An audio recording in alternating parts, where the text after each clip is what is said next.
우리는 험한 세상을 살면서 모두의 마음속에 잘 살고 싶은 그런 갈망이 우리에게 있습니다.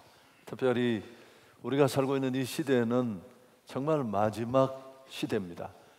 주님 언제 오실지 모르는 그런 말세의 때를 우리가 살고 있습니다. 어떻게 사는 것이 잘 사는 것일까요? 예수 믿는 사람이라면 정말 내 안에 그리스도를 나의 주로 고백하는 믿음이 있다면 당연히 하나님의 뜻대로 사는 것입니다. 하나님의 뜻을 발견하고 찾는 일이 우리에게는 쉽지 않지만 그 하나님의 뜻을 발견하고 그 뜻대로 사는 삶이 가장 아름다운 삶일 것입니다. 그런데 오늘 우리가 읽은 이 성경은 너무너무 잘 아는, 또 대부분의 성도들이 암송할 정도로 그렇게 익숙한 본문입니다. 이 데살로니가전서 5장 16절에서 18절을 좀 쉬운 현대 우리 성경으로 읽어보면 내용이 이렇습니다. 항상 기뻐하십시오. 언제나 기도에 힘쓰십시오. 어떤 처지에 있든 감사하는 마음을 잊지 마십시오. 이것이 하나님께서 그리스도 예수를 믿는 여러분들에게 바라시는 뜻입니다. 매번 상황 속에 있는 나를 향한 하나님의 뜻은 쉽게 찾기 쉽지 않습니다만은, 그러나 보편적으로 넓게 예수를 구주로 고백하는 우리 신앙인들에게 주신 아주 일반적인 뜻, 바람 세 가지가 나와 있습니다. 기뻐하라, 또 기도하라, 감사하라. 사실은 이 본문이 우리에게 무게감 있게 다가오는 건 그 앞에 나오는 수식하는 부사 때문입니다. 기뻐하되 항상 기뻐하고, 기도하되 쉬지 말고 기도하고, 또 감사하되 범사에 감사하는 것입니다. 만일 이런 부담이 되지만 조건이 없다면 어떻게 될까요? 이건 그저 일반적인 교훈이나 인생론에 지나지 않을 것입니다. 예수님이 온 인류의 죄를 위해서, 아니 나의 죄를 위해서 십자가 지시고 돌아가셨습니다. 그러나 사흘 만에 죽음과 사망의 권세를 이기시고 예수님 부활하셨습니다. 40일 계시다가 승천하셨습니다. 그분은 예수님 부활 승천하신 후 24년쯤 지났을 때 데살로니가 교회에 주어진 말씀이 바로 이 말씀입니다. 그때 그리스도인들은 지독하게 박해를 받고 있었습니다. 예수 믿는다는 한 가지 이유 때문에 두들겨 맞고 쫓겨나고 직장에서 직장을 다 잃어버리고 수모를 당하고, 어떤 사람은 찢겨 죽고 톱에 켜져 죽고 아주 무참하게 순교를 당하던 그런 때입니다. 이런 박해를 받고 있는 죽음 같은 상황에 맞닥뜨려진 당시 그리스도인에게 주신 권면입니다. 박해받고 수모당하고 죽음이 너희들 앞을 닥쳐온다 하더라도 어떤 수모 속에서도 기쁨을 잃지 마라. 기도를 멈추지 마라. 여기 어디 감사할 게 있는가 싶지만 그때도 감사하라. 그렇게 주신 권고입니다. 여러분, 그렇습니다. 오늘 이 말씀을 우리가 가슴에 담는다면, 이 보석 같은 말씀을 가슴에 간직하고 산다면, 오늘 이 예배에 나온 분들의 상황과 사정은 다 달라요. 정말 내가 오늘 한 걸음도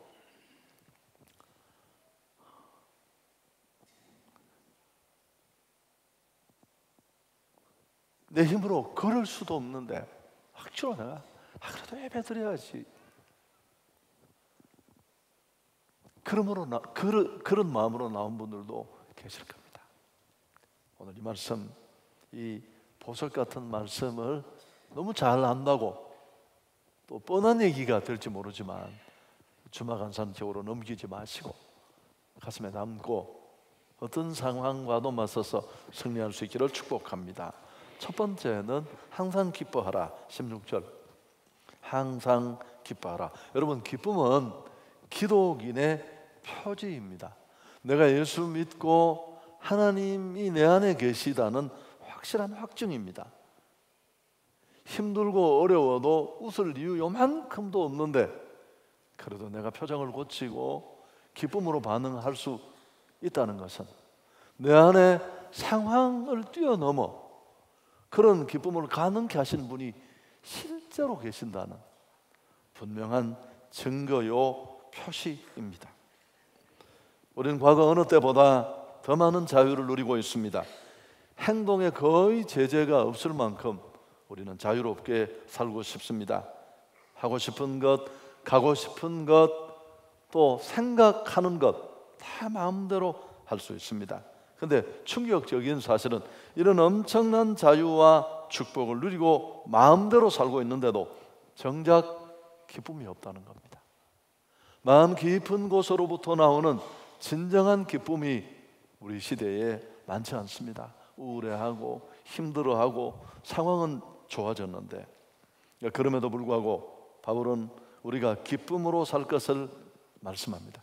여러분, 오늘 이 세 가지 말씀은 다 명령이라는 사실 잊지 마십시오. 권고가 아니고 권유가 아니라는 사실입니다.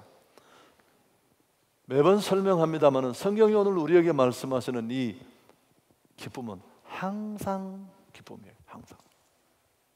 삶의 자리가 얼마나 녹록지 않은데 여러분 어떻게 항상 기뻐할 수 있습니까? 우리에게 익숙한 기쁨은 조건이 있을 때 기뻐하는 겁니다. 기뻐할 만한 이유가 있어야 되고 지금 내가 웃을 수 있는 까닭이 있을 때 우리는 웃고 기뻐할 수 있습니다. 그건 다 하는 거니까요. 성경이 말씀하는 기쁨은 그런 게 아닌 항상의 기쁨인데 이런 기쁨이 되려면 오늘 성경의 이 메시지를 그대로 받아야 됩니다. 이건 의지적인 기쁨입니다. 내가 결정하는 기쁨이에요. 감정이 이끌려서 상황이 그렇고 감정이 동반되어서 일어나는 기쁨은 아닙니다. 여러분, 그럼 웃을 날 며칠 없습니다. 늘 우리는 일희일비 우리가 그렇게 살면 우리 안에 있는 소망도 다 비틀거려요. 뭐 다를 게 뭐가 있습니까? 그런 날에도 우리가 웃을 수 있는 건 내 안에 소망 되신 하나님을 바라볼 때 가능한데 그래서 바울은 빌립보서 4장 4절에서 항상 기뻐하라. 내가 다시 말하노니 기뻐하라. 거듭 기쁨을 말하면서 그 기쁨의 근거를 앞부분에 밝히겠습니다. 주 안에서. 오늘 내게 되어진 이 상황은 하나님 안에서 이루어진 일이고 오늘 내가 직면한 이 기막힌 문제도 하나님은 알고 계시고 그리고 마침내 하나님은 믿음으로 반응하는 나를 가장 아름답게 좋은 길로 인도하실 것이라는 확신이 있기 때문에 그렇습니다. 하나님 안에서 모든 것이 합력하여 선이 될 것을 믿기 때문에 그렇습니다.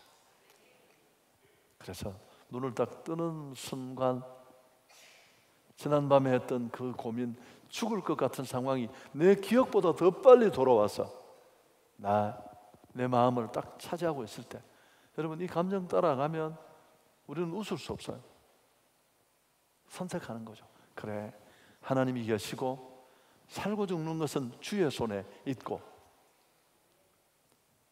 여러분 이 기쁨을 여러분이 잃어버리지 않기를 축복합니다. 예수님은 체포되셨고 이제 십자가를 눈앞에 두고 계셨습니다. 그분은 하나님이시지만 우리와 똑같은 모습으로 오셨기에 그분의 감정도 그렇게 좋을 수가 없었습니다. 그래서 자신을 따르던 제자였지만 스승을 은삼십에 팔아먹은 이 배은망덕한 가룟 유다를 향해서 너는 차라리 태어나지 않았으면 좋을 뻔했다. 이런 거친 표현도 서슴지 않으셨습니다. 그런 답답한 마음으로 만찬을 마치고 제자들과 함께 겟셋만의 산으로 올라가십니다. 여러분 생각할 필요도 없이 결코 유쾌한 걸음이 아니었습니다. 기분 좋은 등산이 아니에요. 산행이 아니었습니다. 이 산을 오르고 곧 체포되고 십자가를 지시고 죽음을 맞게 되는 것, 그게 그분이 알고 있는 수순입니다. 그런 심정을 가지고 기도하기 위해서 산으로 올라가고 있는데 성경을 보면 그 대목을 이렇게 기록했습니다. 마태복음 26장 30절에 이에 그들이 찬미하고 감람산으로 갔다.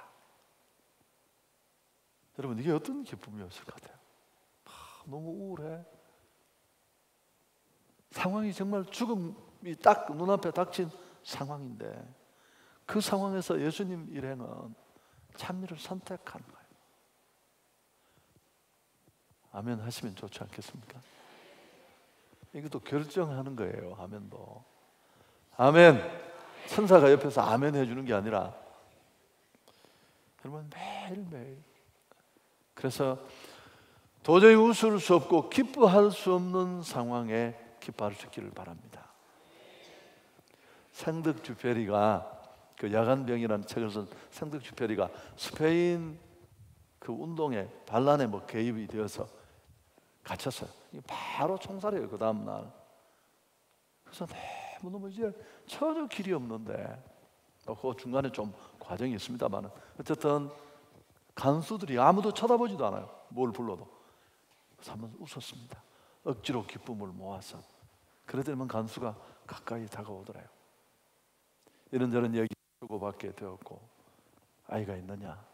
주머니 속에 사진을 꺼내줘서 내게 이런 아이가 있다고, 돌아갈 수 없게 되었다고. 간수가 막 울더래요. 문을 열고 그를 풀어줬습니다. 가라고. 싫어해요. 여러분, 억지로 한번 웃었는데도 이런 일이 있습니다. 제가 몇 달 전에 우리 목사님 몇 분과 카페에서 이제 얘기를 하고 있었는데 손님이 굉장히 많았어요. 카페가. 그래서 이제 커피를 여러 잔 이렇게 아이스 커피를 들고 오던 직원 한 사람이 쏟아서 한번 옷에 다 엎어졌어요. 우리 테이블이 아니었습니다. 그 저는 예상했습니다. 제가 또 욱하기를 좋아하니까 욱하겠지 생각했는데 이분이 전혀 욱하지 않는 거예요. 웃으면서 그 직원에게 신경 쓰지 말라고, 내가 조심하지 않아서 그러는 거니까. 제가 뭐 얘기 중에 잊어버려 돌아와서도 그 생각이 다시 났어요. 이 설교를 하면서 실제로 삶의 자리에서 어려울 때도 우리가 믿음으로 기쁨을 선택하는 것도 필요하지만 항상 기뻐하는 게 이런 모습 아닐까. 일상 속에 적용한다면 화낼 수밖에 없고, 어떤 면에서 내가 의사표시를 그 정도는 해야지만 저게 그래도 살아있는 인간이구나, 의식이 있는 인간이구나 할 그때도 믿음으로 내 안에 계신 하나님을 의식하고 타인을 배려하면서 표정을 고칠 수 있는 것. 아멘. 여러분, 그래서 감정이 우리를 막 끌고 다니도록 방치하지 맙시다. 하나님이 우리를 향한 이 기대를 따라 내가 의지적인 기쁨, 의지적인 삶의 자세를 결정할 수 있는 우리 모두가 될 수 있기를 축복합니다. 그게 우리를 향하신 그분의 뜻이니까요. 두 번째, 쉬지 말고 기도하라. 17절에 여러분, 어떤 경우에도 중단 없이 기도하라는 겁니다. 힘들고 어렵고 죽을 것 같고, 근데 사실 이때는 기도할 것밖에 또 없어요. 정말 죽을 것 같은데 나를 도울 사람이 누가 있습니까? 그럼 그건 죽을 것 같은 상황이 아니죠. 사실은 상대적으로 힘들지 모르지만. 그래서 정말 어려울 때는 기도밖에 할 수 없는데 우리는 기도해야 합니다. 어떤 상황에서도 기도를 멈춰서는 안 되는 이유가 뭘까요? 뭐 기도는 영혼의 호흡이다, 그런 이야기는 좀 감격 있게 들릴 수 있죠. 왜 우리는 쉬지 말고 기도해야 할까요? 여러분, 힘든 날에만 이제 막 핍박이 닥쳐오고 언제 순교 당할지 모르고 직장에서 쫓겨나고 아이들과 어떻게 굶어 죽나 이럴 때도 기도해야 되지만, 사실은 우리는 좋은 날에 가만히 엎드려야 돼요. 롱런 하려 끝까지 하나님의 은혜를 덧입는 사람이라면 이 축복이 내 축복이 아니고 은혜로 주셨다는 게 깨달아지면 더 엎드려야 돼요. 그래서 일용할 양식을 위해서 기도하죠. 살독에 살이 없어서 기도하는 게 아니에요. 주기도문에 나오는 내용. 밥 먹고 사는 줄 알지만 우리는 밥을 먹고 사는 게 아니라, 그러더니 어떤 주일학교 학생이 라면 끓여 먹으면 되는데 여러분, 우리는 은혜로 사는 겁니다. 처음에는 밥 먹고 사는 줄 아는데, 그럼 왜 우리는 기도해야 할까요? 마틴 로이드 존스 목사님이 한 유명한 말이 있습니다. 사람이 왜 기도하는가 질문을 던지고 이렇게 대답했습니다. 뻐꾸기는 왜 밤에 우는가? 독수리는 왜 창공을 솟아오르는가? 그 이유는 뻐꾸기는 밤에 울도록 지음받았고 독수리는 창공을 향해 날도록 지음받았기 때문이다. 이게 무슨 말이냐고? 여러분, 우리는 원래 하나님 의존적인 존재로 만들어졌습니다. 다시 토스토의 말을 끌어오면 물과 물고기의 관계처럼 우리는 그분과 뗄래야 뗄 수가 없었어요. 떨어지면 그건 죽음이고, 그건 고립이고 방황해. 물고기에게 물은 저항도 부담도 아닙니다. 우리는 배부른 날에도 추린 날에도 한결같이 은혜가 필요해요. 가난할 때 찾아오는 아픔보다 채워졌을 때 오는 허망함이 우리를 더 타격해요. 생명을 끊는다니까요. 여러분, 힘들고 배고플 때 오는 고통은 살아야 된다는 절박함이 우리를 그래도 지켜주지만, 우리는 축복의 날에도 힘든 날에도 기도해야 될 줄 믿습니다. 끊임없이 하나님을 바라보는 존재가 안드로포스 인간이에요. 더군다나 힘들고 어려운 날에는 더더욱 우리가 부르고 찾을 수 있는 분은 그분뿐입니다. 제가 이 새 얘기를 너무 많이 했는데, 비서새라는 새가 있다고 했죠. 왜 이름이 시크릿 버드냐 하면, 비서가 볼펜을 머리에 이렇게 꽂고 있는 것처럼 관모가 예쁘게 나 있어요. 사실 이 새는 독수리과에 속하는 맹금류에 속하는 새인데 큰 새입니다. 날개를 펴면 2m가 넘어요. 이제 땅에 이렇게 내려와서 뭐 뱀, 뭐 두더지, 토끼 이런 것들을 사냥하는데 이때가 위험해요. 이렇게 사냥하려고 내려왔을 때, 지상에 있을 때 치타나 호랑이의 공격을 받으면 먹잇감이 될 수 있습니다. 근데 문제는 이 새가 좀 이상한 거예요. 이렇게 당황스러운 위기 상황이 생기면 자기가 날 수 있다는 걸 잊어버린대. 그리고 갑자기 막 그 뚱뚱한 몸으로 뛰기 시작. 2m 날개를 달고 뛴다고 생각을 해보십시오. 여러분, 모습이 웃기지 않습니까?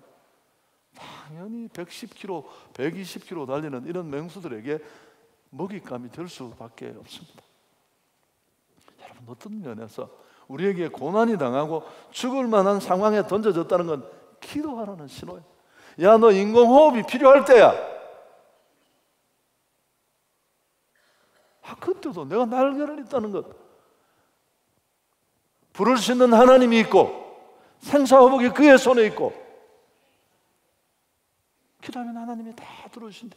사람 찾아가서 우울하게 얘기하고 인간적으로 방법 찾고, 여러분, 그 모습이, 제가 그랬잖아요.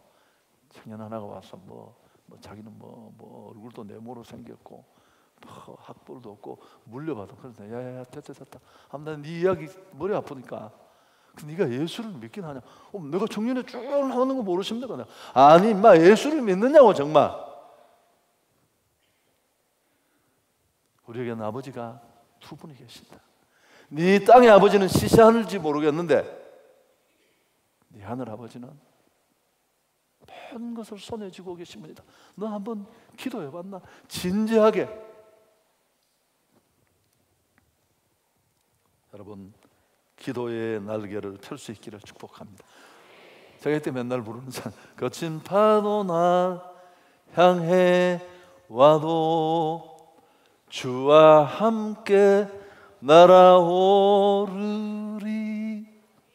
폭풍 가운데 나의 영혼 잠잠하게 주를 보리라. 한 7분이 표정이 별로 안 좋아서 제가 이런 노래를, 이 찬양을 불러야만 했다는 슬픈 소식을 꼭 알아주시면 좋겠습니다. 여러분, 좀 기도하십시오. 한성교회만큼 기도 분위기 되는 데가 어디 있습니까? 수없는 성도들의 눈물과 청년들의 기도의 외침이 우리 교회 가구 하나하나에 다 스며 있어요. 여러분, 그건 기도가 잘 되는 곳이, 그런 곳이 있어. 공부가 잘 되는 곳도 있고, 기도가 너무 미신으로 하는 얘기가 아니라 너무 많은 사람들이 절박하게 부러졌던 그곳, 얼마나 기도하는 사람들이 많은 곳에 와서 기도할 수 있는데, 여러분, 제가 여러분 사정 다 알거든요. 안 살아봐도 사는 게 비슷하니까요. 힘들고 어렵고 풀 수 없고 미래는 너무 불투명하고, 뭘 믿고 우리가 뭘 의지하고 누구 도움을 받겠습니까? 여러분, 사람 도움은 없습니다. 제가 전도주의로 되겠지만 길에 앉아서 봐주는 그분들 지금 어려워요. 그래서 길에까지 나오신 거예요. 아니, 길을 하시는 분들이 거기 자리를 폈겠어요? 지성인이 또 뭘 답답한 거 내가 인정하지만, 근데 좀 설교가 복잡해질 수 있습니다만은, 사실은 우리가 마음의 평화를 찾고 한결 같은 기쁨을 선택하는 것도 이 은혜의 공급이 없이는 어려워요. 세 번째, 또 한 가지는 범사에 감사하라. 18절 함께 읽을까요? 범사에 감사하라. 이는 그리스도 예수 안에서 너희를 향하신 하나님의 뜻이니라. 하나님은 우리가 항상 감정의 나를 방치하지 않고 기쁨을 의도적으로 결정하기를 원합니다. 눈을 딱 뜨는 순간 웃어야지, 오늘도 기쁨을 내가 결정할 것이다. 내 안에 하나님이 계시니까. 그리고 또 하나, 쉬지 말고, 여러분, 힘든 날에는 더 부르짖어야 되지만 축복의 날에도, 기도가 필요 없는 날에도 어찌로라도 입을 챙겨서 교회 나와서 힘들었던 그 시절 생각하면서 내가 왜 살고 있고 어떻게 살고 있는지. 세 번째는 어떤 환경에도 감사하는 겁니다. 앞에 말했습니다만 이 서신의 1차 수신자인 데살로니가 성도들 너무너무 어려움에 직면했습니다. 예수 믿는다는 한 가지 이유 때문에 공동체에서 쫓겨나고 수모당하고 처참하게 죽고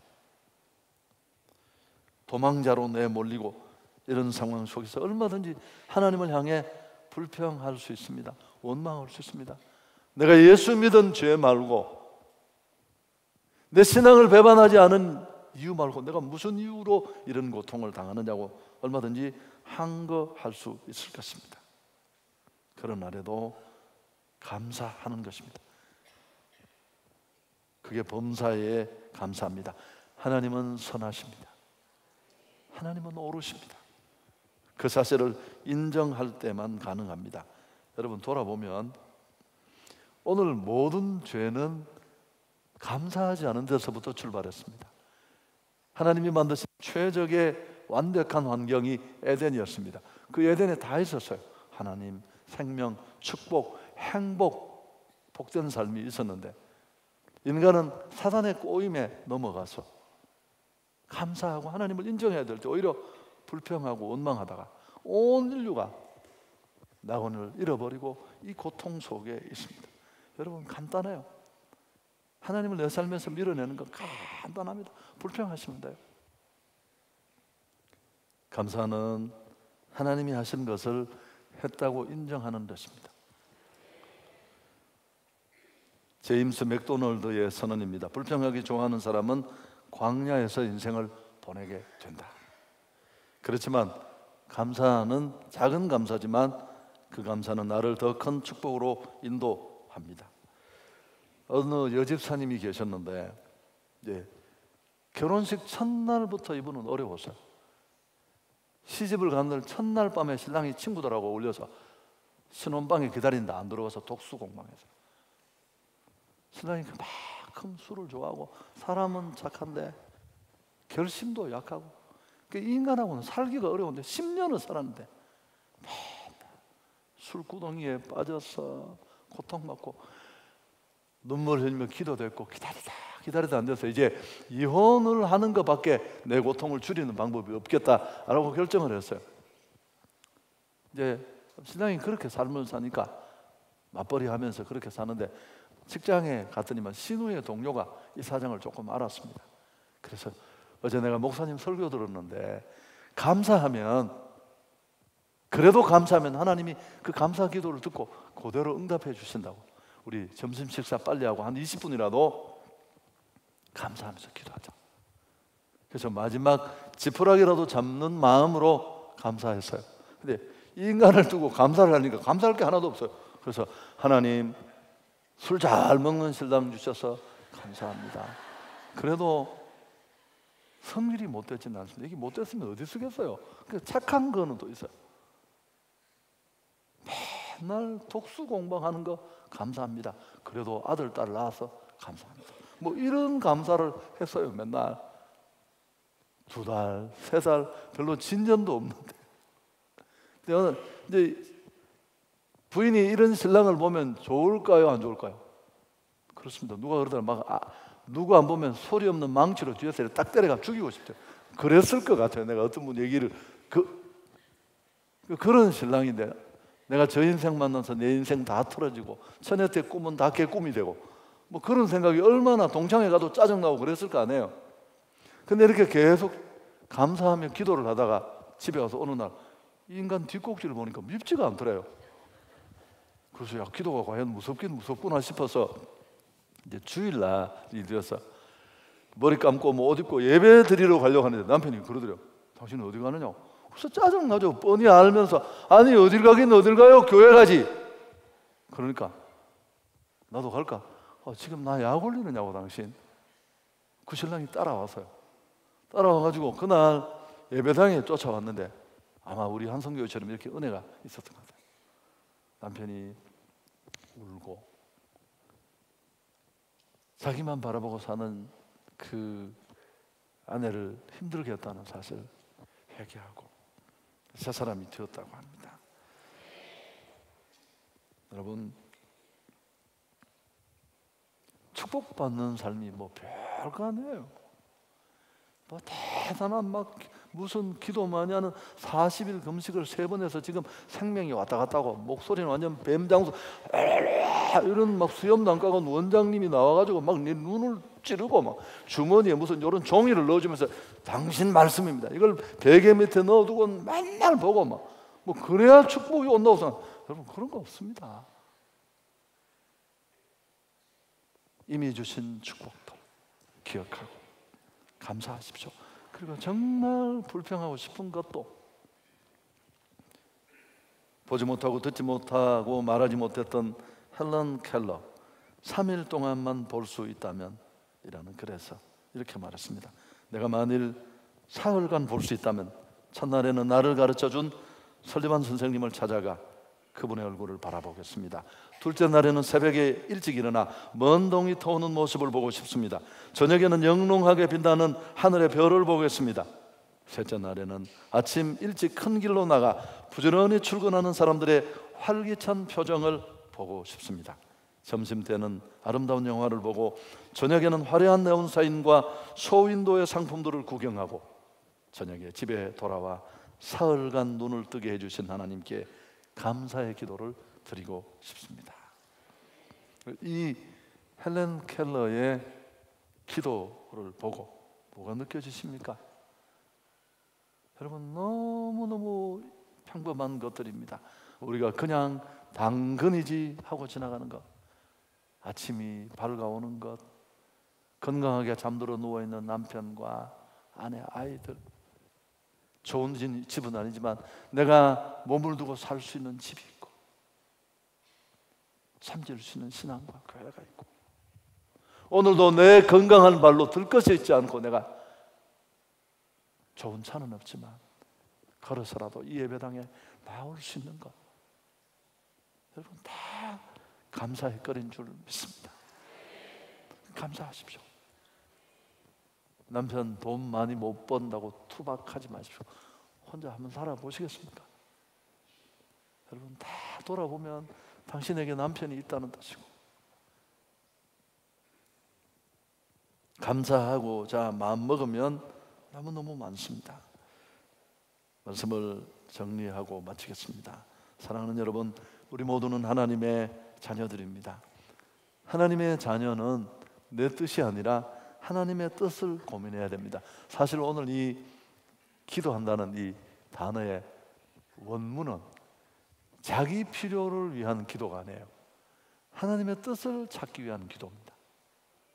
그래서 우리는 끊임없이 하나님의 뜻을 분별하려고 노력해야 합니다. 그렇지만 이 데살로니가 전서의 말씀이 힘이 있고 또 시대를 초월해서 많은 사람들이 암송하고 도움을 받는 이유는 간결하기도 하지만 우리 모두에게 주시는 아주 보편적인 하나님의 뜻 세 가지를 보여주기 때문에 그렇습니다. 첫 번째가 뭡니까?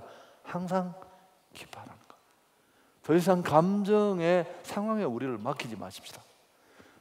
날마다 어떤 삶의 자리에서든지 짜증내고 분노할 수 있을 때에도 내 안에 있는 소망을 바라보면서 기쁨을 선택할 수 있기를 축복합니다. 여러분, 잘 웃기만 해도 성공해요. 펴지지 않으면 죽는 거 두 가지가 있는데 하나는 가르쳐드려요. 첫 번째는 낙하산입니다. 낙하산을 믿고 뛰어내리는데 안 펴진다. 살 수 있는 사람 손 한번 들어보십시오. 두 번째 또 뭘까요? 따라하겠습니다. 얼굴도 펴져야 산다. 그러니까 여러분, 우리 다 인상파들이 많은데 저부터 그렇습니다. 어쨌든 빵글빵글 웃어야 됩니다. 가짜 웃음이 석소가 아니라 내 안에 분명한 소망을 가지고 좋으신 하나님을 바라보는 기쁨의 얼굴, 우리 모두에게 있어야 할 줄 믿습니다. 이 전도도 그때 가능해요. 순경에게 경찰관을 길에서 만나서 교회를 물었더니만 좀 멀리 있는 교회를 차로 태워주더래요. 아니 가까이도 교회 많은데 자기가 매일 순찰 돌면서 봤는데 저 교회 성도들이 나올 때 얼굴이 때깔이 다르대. 그 자기가 잘 모르지만 뭐 있을 것 같다. 두 번째, 쉬지 말고 기도하십시오. 여러분, 한성교회 새벽기도 앞에도 말했습니다만은 그 새벽마다 기도하는 이유는 무슨 문제가 있으면 그건 이미 늦은 거예요. 좋은 날에도 더 좋으신 하나님을 바라보면서 기도하고, 금요 우리 금철도 사람들이 많이 오시잖아요. 다 교회인들이 다 와서 좋아하고, 특히 최근에는 젊은이들, 그러니까 청년 뭐 어쩌다 보니까 주일학교 청소년들이 많아서, 그래서 내가 왜 이렇게 됐는지 이유를 나 잘 모르겠어. 그래서 잘 됐다. 그러면 이참에 더 많이 젊은이들이 나와서 기도하도록 하자. 뭐 그렇게 기도하고 있습니다. 자녀 손잡고 함께 오시기를 바랍니다. 세 번째, 범사에 감사하는 것. 여러분, 이건 쉽지 않습니다. 이 두 가지도 다 어렵지만 감사는 더더욱 그래요. 감사가 어려운 이유가 뭘까요? 이미 내 삶의 생애 속에 패턴으로 굳어 있을 가능성이 커요. 그래서 늘 긍정적이고 감사하는 사람은 늘 감사해요. 여간 어려워도. 그런데 불평하고 원망하는 사람은 다 좋아도 이게 그렇 뒤집어서 이 밑을 보고 또 뭘 얘기를 해요. 다 좋은데 이게 이상하다고.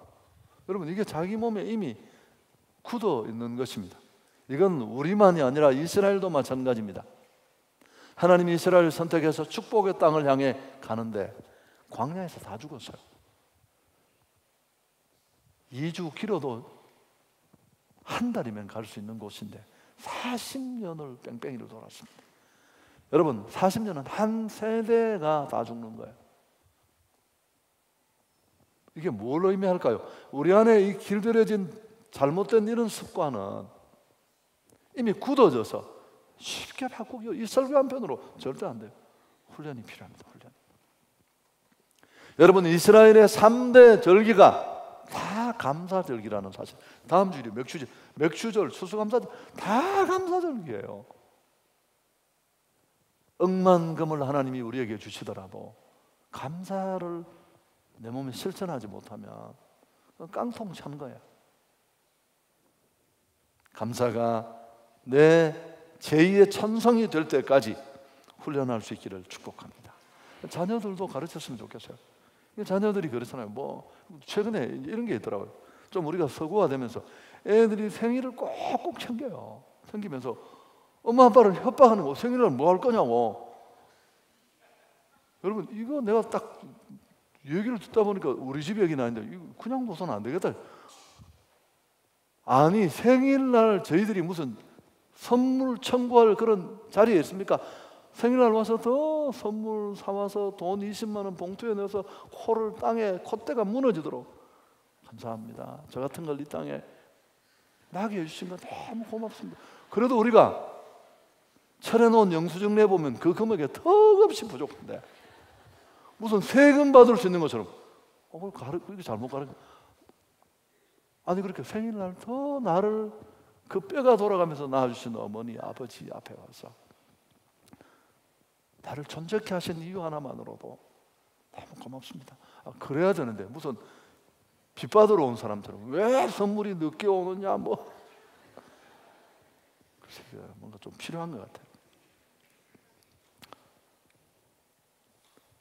마지막 얘기입니다. 여러분 참 너무 멋있는 얘기인데 들어보십시오. 미래의 축복을 위해 기도하는 것보다 지금의 은혜에 감사하는 것이 영적 생활에 더 큰 진보를 가져온다. 네, 지금 이 어려운 상황을 두고 막 금식하면서 아버지 부르짖는 것보다 이미 주신 것들이 너무너무 많아요. 그걸 하나하나 이렇게 해서 감사하고 그게 우리 영적 생활에 훨씬 더 많은 진보를 가져온다는 W 템플의 얘기예요. 잊지 마십시오. 하나님께 영광 돌리겠습니다.